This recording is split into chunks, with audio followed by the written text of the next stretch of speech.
In this video, we're going to take a quick look at working with dates inside Advisor using our date generator.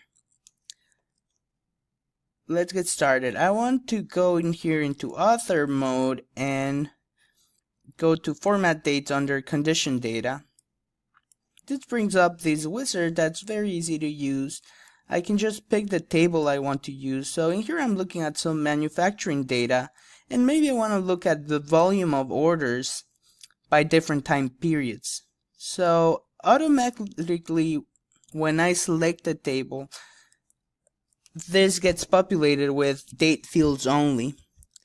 So let's take a look maybe at the entry date. I want to see the volume of orders by different time periods, maybe some cyclicality or seasonality measures such as the month of the year or the day of the week, to see when I tend to be more busy with new orders. Then I also can parse things for trends such as the year, maybe year, month, and year, quarter. I can in here also rename the fields that are going to be generated if I don't like these default name. So year of order as an example. Let's call this month order. So you get the idea.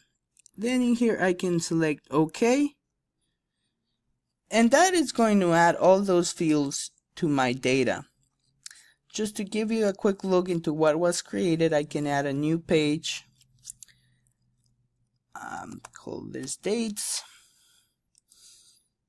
Maybe a couple bar charts and a couple line charts. I'm going to rearrange the page. Now, one thing I want to mention is, in addition to this date generator, we also have a lot of capabilities in terms of using dates inside the expression builder. And we have a separate video on that under the advanced author section in our Help Central. Additionally, dates get combined nicely with the hierarchy feature, because that lets you go from broader time spans, so year to month to week to date. And there's also a video that I recommend you watch on data hierarchies in our Help Central.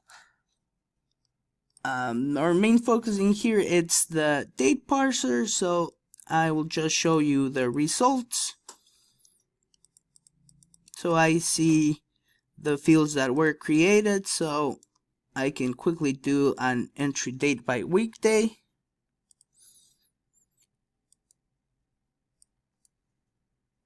I can do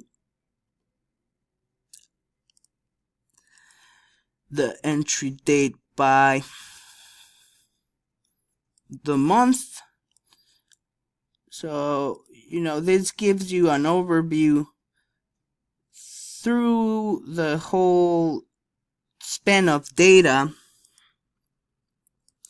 of the timing data, of which ones are my busier months. So, it looks in the summer, production goes down a little.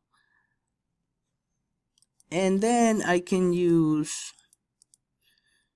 time for trending too when you look at a combined measure. So for example, year, we got a couple of years worth of data in here, and we can go down to a lower level.